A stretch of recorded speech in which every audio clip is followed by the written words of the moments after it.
Hi everyone, मेरा नाम doctor दीपक है और इस वीडियो में मैं आपको जो एक वायरल खबर फैल रही है कि चाइना में वापस से कोरोना जैसी महामारी आ रही है, उसके बारे में बताऊंगा कि इस खबर में कितना सच है और कितना झूठ। तो अभी जो मामले आ रहे हैं चाइना में, वो बेसिकली जो सीजनल फ्लू होता है उसके ही ज़्यादातर केसेस हैं, लेकिन जो सीज़न में होते हैं उससे ज़्यादा मरीज इस बार हो रहे हैं, इसीलिए ये इतना मीडिया में फैला हुआ है।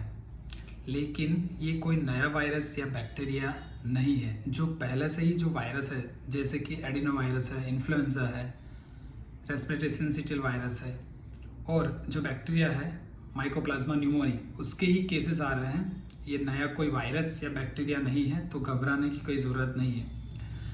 अभी जो हमारे यहाँ पे भी सर्दी में बच्चों को जैसे सर्दी, खांसी, बुखार, शरीर का दुखना और कमज़ोरी जैसे लक्षण तो होते ही है, यही लक्षण इन सब में भी पाए जाते हैं, तो नया कोई डिसीज़ भी नहीं है।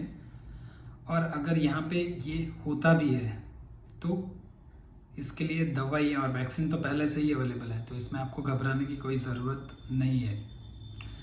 अभी ये हो क्यों रहा है कि पिछले 2 से 3 साल से पूरी दुनिया कोरोना महामारी से जूझ रही थी और उसके लिए प्रिकॉशनरी मेजर्स जैसे कि वैक्सीनेशन है, बार बार हाथ धो रहे थे, भीड़ भाड़ वाली जगहों पे हम कम जा रहे थे। इसकी वजह से जो बैक्टीरिया और वायरस है वो लोगों को कम इन्फेक्ट कर पाए हैं, तो कम इन्फेक्शन की वजह से उनके खिलाफ हमारे बॉडी में इम्यूनिटी भी डेवलप नहीं है।